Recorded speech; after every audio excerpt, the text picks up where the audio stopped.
Now another tip that you can do on your OneDrive folders, and you can also do on the shared library folders, is just pin the folders to the top like I have here. So you simply select the folder that you want to pin it. So if I'm going to select it, then it's going to go pin to the top, and that's now here for a quick access.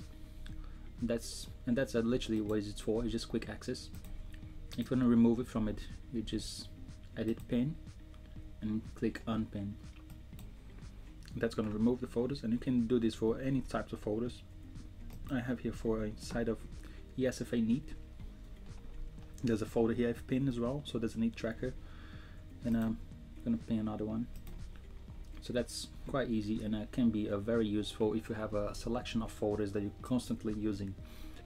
You can also pin files to the top if you like I have here inside the Neat Tracker. I have an EXL sheet, so you're not limited to just folders. It can be files as well.